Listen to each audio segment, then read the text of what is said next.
지난번에 우리가요, 그 어떤 것으로도 끊을 수 없는 하나님의 사랑, 바로 우리 주 그리스도 예수 안에 있는 하나님의 사랑이 우리를 붙들고 계심으로 우리가 비록 이 땅 가운데 살아간 동안 죄 가운데 있고 그리고 우리 연약함 가운데 뒹굴고 있지만 그럼에도 불구하고 우리가 우리의 구원을 충분히 확신할 수 있다 말씀을 드렸습니다. 하나님의 사랑이 우리를 이끌고 가시는 거예요. 확신하세요. 자, 그런데 언뜻 보기에는 그러한 우리의 확신을 뒤흔들 만한 사실이 또 있다 하였습니다. 실제로는 그렇지 않지만 이걸 보면 막 우리가 약간 좀 흔들흔들 하는 그런 일이 있다는 거예요. 그게 뭔가 할 때 구약을 보라.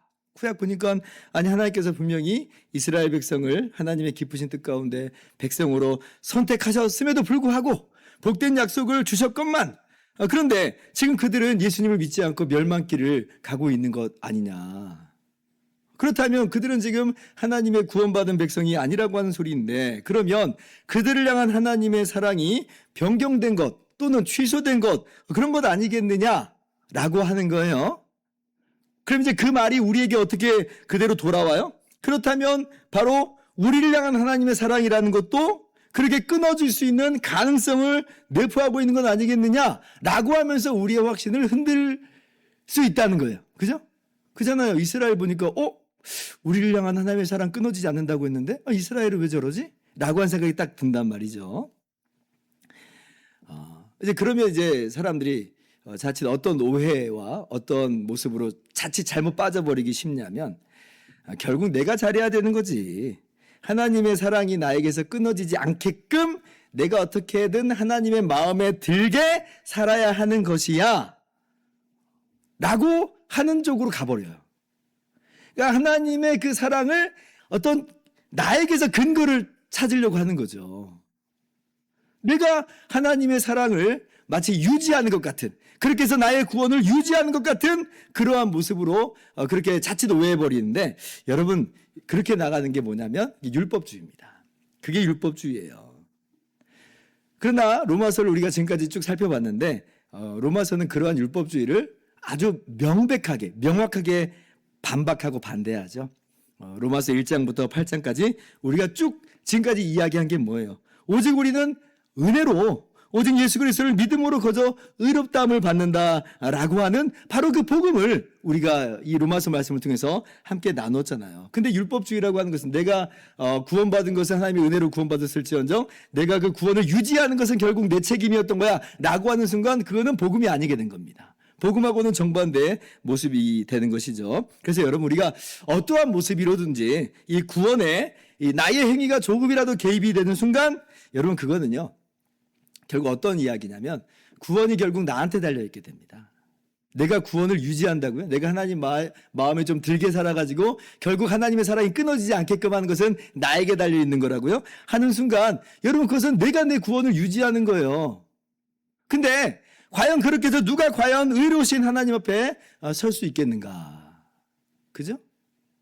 하나님의 그 말씀이라고 하는 것은 하나님의 의라고 하는 것은 모든 것을 완전하게 그러한 것을 우리에게 요구하는 것인데 내가 어떻게 하나님의 마음을 붙잡아둘 수 있겠느냐는 거예요. 그럴 수 없잖아요. 그러면 우리의 구원의 확신은 우리가 그렇게 해서 얻어지는 게 아니라 더 날아가 버려요.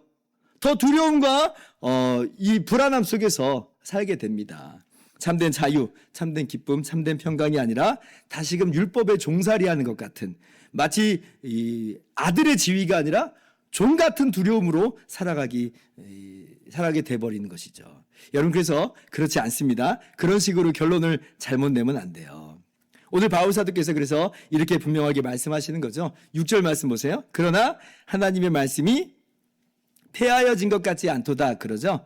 그러니까 이스라엘이 지금 하나님의 선택된 백성인데 그들이 멸망으로 가는 것처럼 보이는 이 상황이 그러나 그것이 하나님 말씀마치 폐해진 것 같은 그러한 증명으로 나타난 것이 아니라라고 하는 거예요. 여전히 하나님의 선택과 하나님의 복된 약속 결코 취소되거나 변경되지 않았다라고 하는 것입니다. 그러면 아니 우리의 눈에 보이기에는 지금 대다수의 이스라엘 사람들이 하나님의 백성이기는커녕 복음을 반대하고 교회를 핍박하고 있는데 그럼 이거는 어떻게 된 거냐? 어떻게 우리가 이해를 해야 되느냐라고 다시 한번 물어볼 수가 있는 거죠. 할 때 바울 사도께서는 계속 6절에서 뭐라고 말씀해요? 이스라엘에게서 난 그들이 다 이스라엘이 아니요 이렇게 말하죠. 그죠? 이게 무슨 이야기예요? 우리가 지난주에 함께 나눴는데 성경은요 무슨 혈통을 가지고 진정한 이스라엘을 따지는 것이 아니라라고 하였습니다. 우리는 지금 아브라함의 자손이라고 하는 어떤 혈통을 가지고 이스라엘을 논하고 있는데 그래서 지금 바로 그 혈통에 따른 이스라엘이 하나님께 버림받아진 것 같은 그런 상황이라고 보는 것인데, 그래서 하나님의 그 끊을 수 없는 사랑에 대해서 의문을 제기하고 있는 것인데, 그러나 진정한 이스라엘이라고 하는 것은 그 혈통에 달려있는 것 아니다라는 거예요. 혈통으로 말미암은 것 아니라고 하는 겁니다. 그러면서 그 근거로 말씀하시는 것이 첫 번째 뭐였어요? 아브라함의 씨를 한번 봐라. 아브라함에게 여러 아들들이 있지만 그러나 오직 이삭만이 아브라함의 씨로 불려진 것 아니냐라고 지금 이야기하는 거예요. 그걸 볼 때 단순히 아브라함에게 태어났다라고 하는 어떤 혈통이 하나님 백성 되는 근거가 아니라고 하는 것이고, 하나님의 약속하심이 하나님의 그 백성이 되는 결정적인 요인이라는 거예요. 하나님께서 이삭이 태어나기 전에 뭐라고 약속하셨어요? 이삭에게서 난 자가 바로 아브라함의 씨다 이렇게 말씀하셨어요. 그렇게 해서 이삭을 사라에게서 나게 하시고, 그리고 이삭이 태어난 후에도 마찬가지로 이삭에게로 난 자라야 내 씨다 이렇게 부르셨어요. 그러니까 하나님의 약속이 핵심이었던 거죠. 자, 8절 말씀 그래서 같이 읽어봅시다. 시작.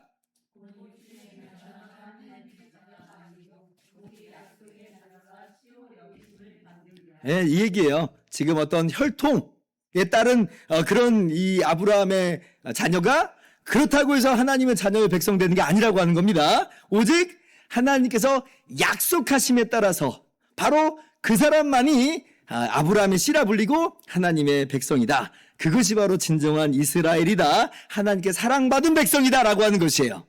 이게 지난주에 우리 함께 나눈 겁니다. 자, 오늘은 그 두 번째 근거를 말씀하시는 거예요. 10절 이하 봅시다. 그뿐 아니라 또한 리브가가 우리 조상 이삭 한 사람으로 말미암아 임신하였는데, 자 12절 같이요. 기록된 바 내가 야곱은 사랑하고 에서는 미워했다 함과 하신과 같으니라. 자, 이스마엘이, 그러니까 아브라함의 또 다른 아들인 이스마엘이 아니고 하나님의 약속이 있는 이삭이 아브라함의 씨라고 하는 것은 이해가 되었습니다. 그죠? 이해되셨죠? 그래서 역시 뭐 사라에게서 태어나야 되는 거야 라고 우리가 뭐 생각을 하기 마련인데, 근데 여러분 그게 전부가 아니었어요. 계속 말씀 보니까 뭐라고 말씀해요? 또 이삭에게서 난 자가 또 모두 다 하나님 백성은 아니다 이렇게 또 말씀하세요. 우리가 이제 창세기 말씀을 통해서 알다시피 이삭에게서 두 아들이 태어납니다. 그것도 쌍둥이 아들이었죠. 그런데 똑같이 이삭이 아들인데, 그것도 어머니도 같은데, 게다가 쌍둥이인데, 근데 에서가 아니라 그 중에서 오직 야곱만이 하나님의 백성으로 선택됩니다. 에서는 아니라는 거예요. 여러분 이 경우는 아까 이스마엘, 아브라함의 그 또 다른 아들인 이스마엘 경우보다도 더 기가 막히죠. 여러분 에서하고 야곱하고는요 외적으로는 전혀 차이가 없어요. 그잖아요. 아버지 똑같죠, 어머니 똑같죠, 게다가 쌍둥이죠. 뭐 일란성 쌍둥이, 그죠? 일란성 쌍둥이는 아니고 이란성 쌍둥이처럼 보이긴 하지만, 아니 어떻든 한 배에서 지금 태어났어요. 전혀 외적인 조건으로서는, 혈통적으로서는 차이가 없습니다. 에서가 문제가 전혀 없어요. 하자가 하나도 없어요. 그러나 하나님께서 뭐라고 말씀하셨어요? 그때 야곱만이 하나님의 백성이다 그래요. 그래서 이때로부터 야곱의 자손만이 선택된 백성이라 불려지는 것입니다. 이게 뭐냐? 진정한 이스라엘이라고 하는 바로 그 대상은 누구냐라고 할 때, 아까 하나님의 약속으로 말미암는 자가 진정한 이스라엘인 것이요, 또한 뭐예요? 하나님께서 선택하신 자가, 바로 선택하신 그가 진정한 이스라엘이라는 거죠. 그러니까 하나님의 백성이 되는 결정적인 요인은 혈통이 아닌 것이고 하나님의 약속, 하나님의 선택, 이것이 바로 진정한 이스라엘이 되는 결정적인 요인이다라고 하는 거예요. 그래서 하나님께서 주권적으로 야곱을 선택하셨기 때문에 야곱이 하나님의 백성이 된 거지, 야곱이 무슨 혈통이 때문에 그렇게 하나님의 백성이 된 것은 아니라는 겁니다. 에서를 봐라, 에서를 봐라. 그러므로 여러분, 진정한 이스라엘은 기억하세요. 하나님의 약속에 따른 것이고 하나님의 주권적인 선택에 의한 것이므로, 지금 이제 바울이 보고 있는 바, 그 당시에 유대인들, 육신적 혈통에 따른 이스라엘이 멸망길을 간다고 해서 그것이 하나님 말씀이 폐해진 것은 아니라는 거죠. 하나님의 사랑이 끊어지거나 변경되거나 그런 것은 아니라는 겁니다. 진정한 이스라엘이 있는 것이고 그들은 여전히 하나님의 백성으로서 자리하고 있는 것이에요. 그래서 이걸 남은 자라고 이제 구약에서는 또 표현을 했죠. 대표적으로는 바울도 유대인인데도 예수님 믿고 있고, 또 12사도도 또 유대인으로 이루어진 교회들이 당시에 있었으니까, 비록 그들이 대다수는 아닐지라도 바로 그들이 남은 자로서 진정한 이스라엘로 바로 그렇게 끊어지지 않는 하나님의 사랑 가운데 거하고 있는 자들이라고 하는 것이고, 그리고 더 나아가서는 아브라함의 믿음을 따르는, 그래서 믿음의 측면에서 아브라함의 자손이라고 하는 우리가 또한 그렇게 하나님의 약속과 하나님의 선택 가운데서 진정한 이스라엘로 우리가 또 불려지는 거예요. 정리되셨죠? 자, 근데요, 우리가 또 이렇게 하나님의 어떤 선택을 이야기를 하면 또 우리가 이제 어떻게 우리가 잘못 가기 십상이냐면 이렇게 또 오해합니다. 근데 하나님께서 야곱을 선택하신 것 알겠는데, 근데 또 뭔가 이유가 있어서 선택한 거겠지. 그냥 선택하실 리는 없는 거잖아. 왜요? 우리 삶이 어때요? 우리는 왜 선택해요? 거기 이유가 있잖아요. 저 사람이 마음에 들어, 저 사람이 좀 좋아 보여, 이래가지고 우리는 선택한단 말이에요. 그러니까 그거를 또 하나님의 이 선택에 또 그대로 넣어가지고 하나님이 야곱을 선택하신 것도 야곱이 선택받을 만한 어떤 일을 했겠지. 그러니까 선택하신 거고 그렇게 해서 하나님 백성 됐겠지 라고 또 우리의 행위를 거기다 막 개입을 시키려고 그래요. 결국 하나님의 선택된 백성 되려면 우리가 뭔가를 또 해야 되는 거야. 여러분, 이거 완전 우리 고질병이에요. 고질병이에요. 계속 우리는 그래도 뭔가 우리가 기여를 좀이라도 해야 아구가 맞다, 이런 식으로 생각을 하는 겁니다. 자꾸 우리의 행위를 거기다 넣으려고 하는 것이에요.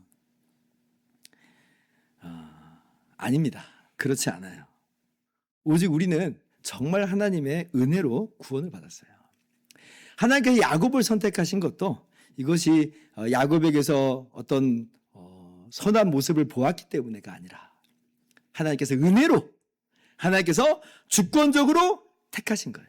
그래서 바로 우리가 이렇게 또 크게 오해할까봐, 또 하나님의 선택이라고 하니까 이런 식으로 또 행위를 개입시키는 오해를 할까봐 바로 이제 하나님께서 명백하게 말씀하시죠. 뭐예요? 아직 야곱이 태어나지도 않았는데 어머니 복중에 있었을 뿐인데, 이 말은 뭐예요? 아무것도 한 일이 없는데도 불구하고 그러나 하나님이 택하신 거다, 이렇게 말씀하시죠. 다시 한번 11절 보세요. 그 자식들이, 이제 에서하고 야곱 이야기입니다. 그 자식들이 아직 나지도 아니하고 무슨 선이나 악을 행하지 아니한 때에 택하심을 따라되는 하나님의 뜻이 행위로 말미암지 않고 오직 부르시는 이로 말미암아 서게 하려 하사. 12절 같이요.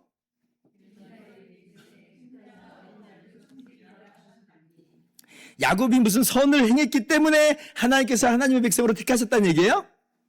전혀 아니잖아요. 하나님께서 그냥 택하신 거예요. 야곱이 기여한 것은 아무것도 없습니다. 오직 하나님께서 무조건적으로,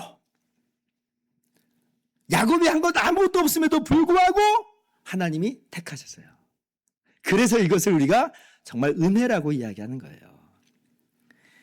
여러분, 우리가 받은 구원은요, 정말 머리끝에서 발끝까지 전부 다 은혜입니다. 전부 다 은혜예요.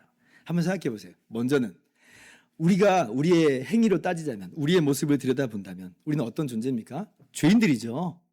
하나님의 의의 심판으로 말미암아 영원한 형벌을 받을 수밖에 없는 자들이에요. 그런데 은혜가 뭐냐면 하나님께서 이런 우리를 사랑하셔서 그 아들을 보내셔서 예수님이 대신 십자가에서 우리 대신 죽으심으로 우리의 모든 죄값을 다 치러주셨다는 게 은혜예요. 그죠? 이게 첫 번째 우리가 깨닫게 되는 바 하나님의 정말 기가 막힌 은혜입니다.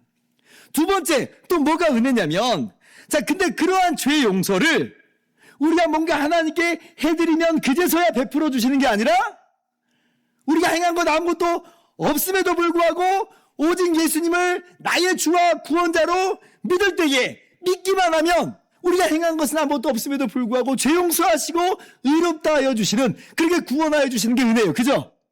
그러니까 주님의 십자가 대속이 은혜고 우리가 오직 믿음으로 거저 의롭다함 받는 게 또 은혜예요. 은혜 위에 은혜죠.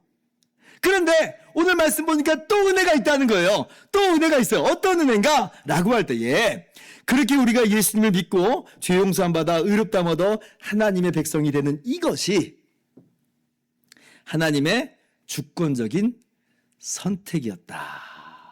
이게 은혜예요. 또. 마치 야곱이 태어나기도 전에 뭔가를 하지도 않았는데 하나님께서 백성으로 이미 택하신 것과도 같은 그러한 선택이 우리한테 주어져 있고, 우리의 믿음이라는 것조차 사실은 하나님께서 그렇게 택하신 결과로서 우리가 예수님을 믿는 것이니, 하나님이 우리를 하나님의 백성으로 택하신 것이 은혜입니다. 내가 한 것이 아무것도 없는데, 아니 태어나기도 전인데, 근데 하나님께서 그렇게 우리를 택하셨어요. 다시 말한다면 여러분, 우리가 분명히 이 땅에서 살아가는 동안 내가 예수님을 믿고 그렇게 죄 용서를 받고 하나님 백성이 된 거죠. 이 땅에서 우리의 모습은 그렇게 보입니다. 그런데 그 이면에, 그보다 앞서서 궁극적으로 하나님께서 우리를 하나님의 백성으로 택하여 주신 거예요. 그래서 그 택하심의 결과로서 우리가 예수님을 믿게 된 겁니다. 기가 막힌 은혜예요. 여러분, 이것이 오늘 말씀이 우리 가운데 알려주시는 정말 귀한 진리예요. 얼마나 우리가 은혜 가운데 있는 것인지를 깨달아 알라는 거죠. 에베소서 1장 4절 이하도 우리에게 동일한 것을 말씀하여 주십니다. 자, 하나님께서 그 창세전에 그리스도 안에서 우리를 택하사 우리로 사랑 안에서 그 앞에 거룩하고 흠이 없게 하시려고 5절 같이요.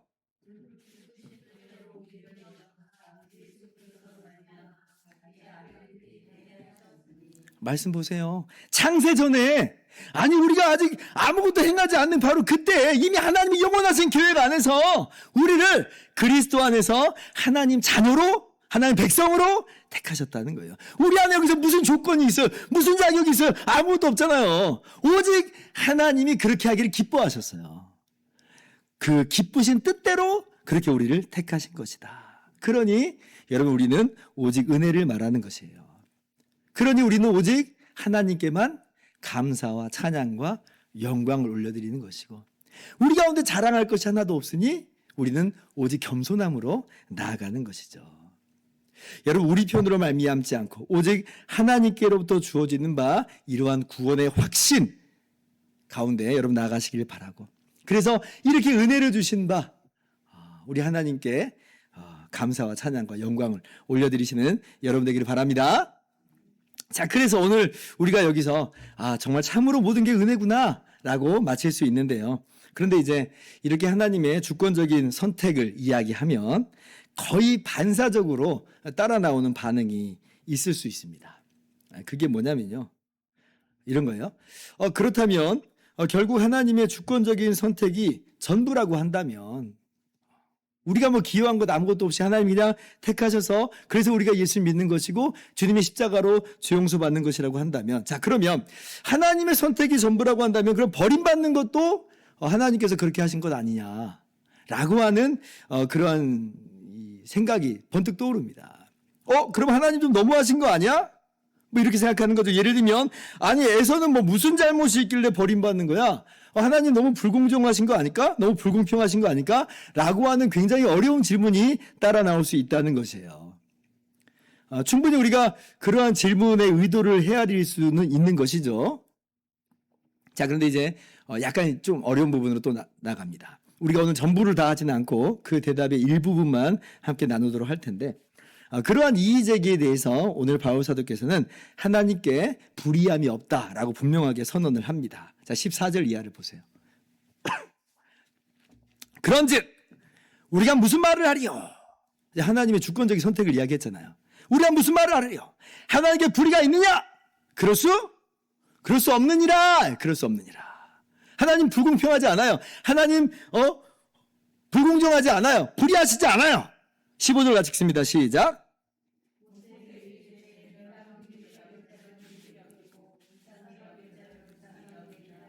16절.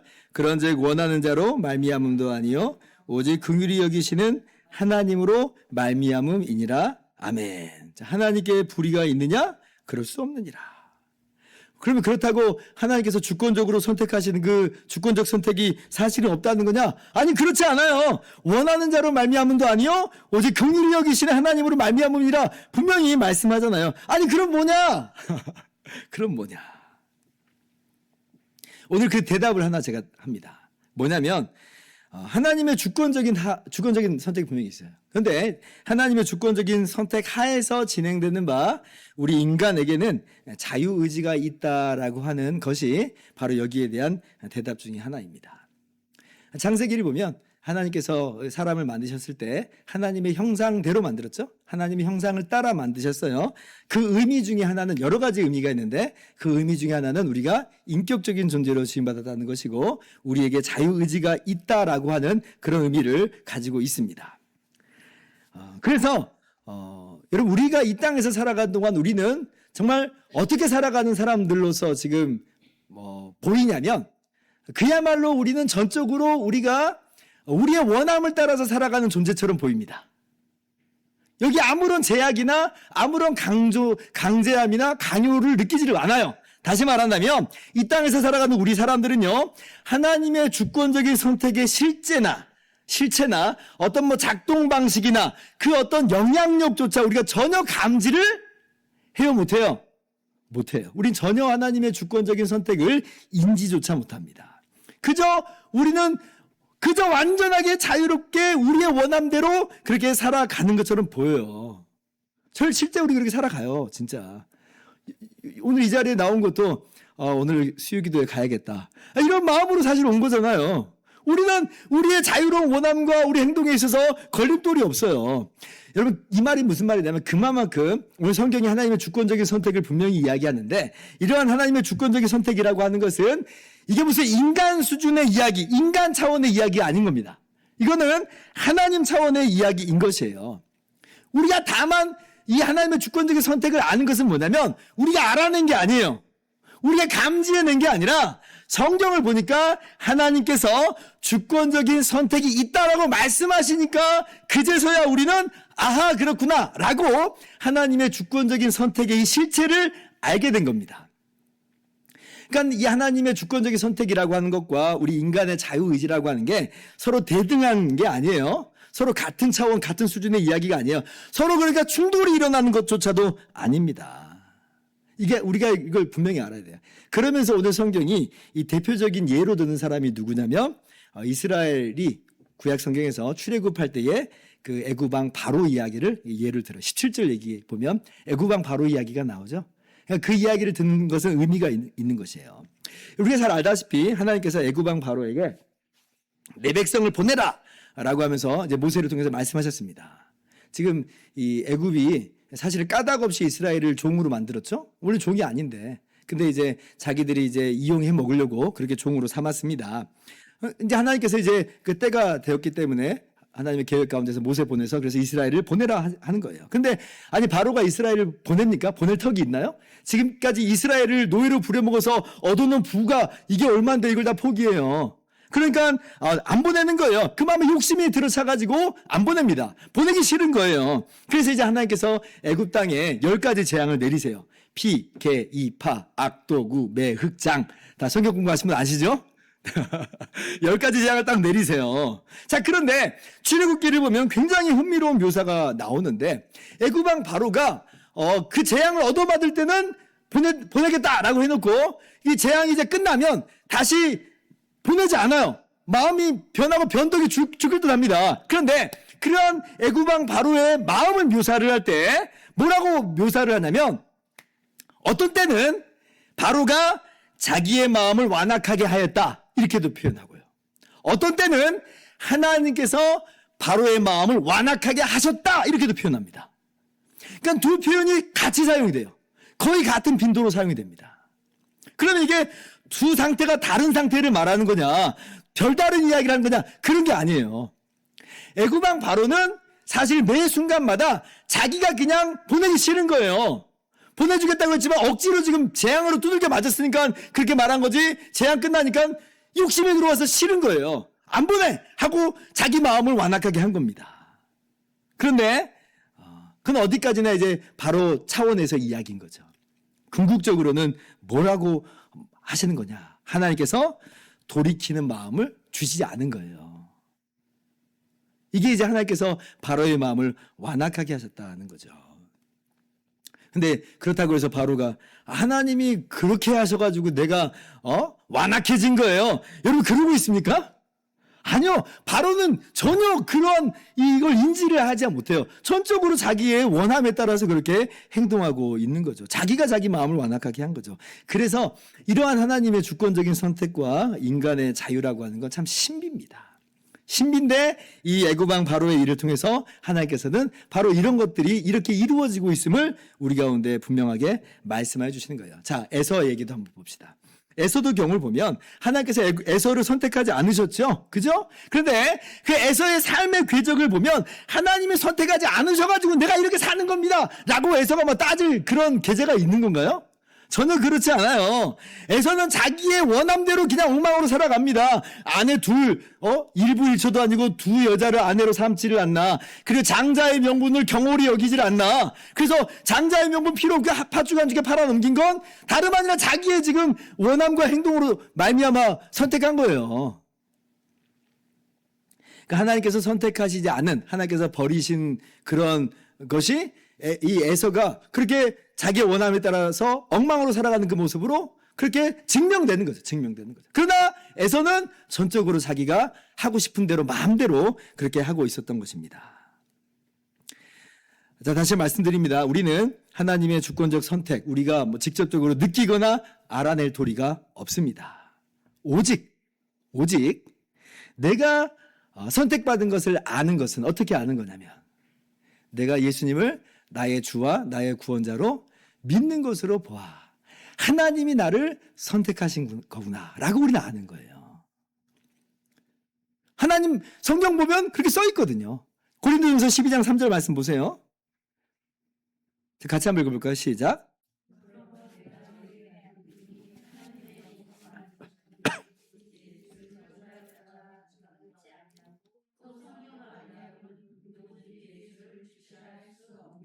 우리는 내가 예수님을 믿는다라고 생각했어요. 맞아요. 그런데 뭐예요? 하나님의 영으로, 성령으로 말미암아, 성령의 내주하심과 역사로 말미암아 우리가 그렇게 고백할 수 있게 됐다는 거예요. 그러니 하나님의 영을 우리 가운데 내주하게 하신 바, 역사하게 하신 바 하나님께서 나를 선택하신 것이구나 라고 우리는 그제서야 알게 되는 거죠. 그래서 여러분 예수님을 나의 주와 구원자로 여러분 믿으십니까? 그게 누구로 말미암은 거라고요? 성령의 내주하심과 역사로 말미암은 거예요. 아, 내가 정말 하나님의 선택된 백성이로구나. 우리가 그제서야 확신하게 되는 것이죠. 자, 그러면 반대로 예수님을 지금 안 믿는 분들은 지금 이분들은 선택됐을까요? 안 됐을까요? 자, 이게 함정이죠. 여기서 선택 안 된 거예요. 그럼 함정에로 빠진 겁니다. 시험 문제에 이렇게 함정 펴놓잖아요. 정답은 뭐예요? 에? 그렇죠. 모른다죠, 모른다. 그분이 돌아가셔야 아는 거고, 돌아가실 때도 주님을 끝까지 안 믿고 돌아가실 때야, 그제서야 우리가, 이분은 이렇게 최종 일이 끝난 거잖아요. 끝난 걸 보아서, 선택된 분이 아니로구나. 하나님께서 선택하신 것이 아니로구나. 라고 우리가 그때서야 아는 거예요. 그 전까지는 우리는 모릅니다. 그래서 누가 이 땅에서 저 사람은 선택된 사람이 안 된 사람이야? 이럴 수 없어요. 이럴 수 없어요. 우리는 몰라요. 그러니 우리는 전도하는 겁니다. 하나님께서 택하신 자들이 있을 거라고 확신하면서. 왜냐하면 주님 다시 오시지 않았으니까. 주님이 다 찾아줬으면 오셨겠죠. 근데 안 오신 거 보니까 분명히 택한 하나님의 백성들이 있다는 거 아니에요. 그러면 우리가 그래서 복음을 전하는 것이죠. 이 정도면 어느 정도 설명이 되었을 거라고 봅니다. 제가 평상시보다 조금 더 길게 했어요. 다음 주에 또 계속해서 살펴보도록 합시다. 이제 말씀 마칩니다. 결국 제가 여러분들과 함께 나누고자 하는 내용은 뭐냐면 하나님의 백성이 되는 것은 하나님의 약속에 따른 것이고 하나님의 주권적인 선택에 의한 것이다. 그렇게 남은 자 이스라엘이 진정한 이스라엘이라고 하는 것이고 그리고 이방인인 우리가 그렇게 택함 받은 자로서 진정한 또 이스라엘로 그렇게 자리매김하고 있는 것이죠. 우리 편에서 이루어진 일이 전혀 아니고 이것은 오직 하나님께서 이루시는 일이다. 그리고 우리가 그러한 하나님의 이루시는 일 가운데 영원하신 끊어지지 않는 사랑 가운데 있는 것이니 우리는 여전히 하나님의 사랑을 확신하면서 그러면서 우리가 감사하고 찬양하면서 영광 돌리면서 살아갈 수가 있는 것이죠. 그래서 이러한 고백으로 정말 내게 이러한 은혜를 거저 베풀어 주셔서 정말 감사합니다. 우리 함께 찬양하고 기도하는 시간을 갖도록 하겠습니다.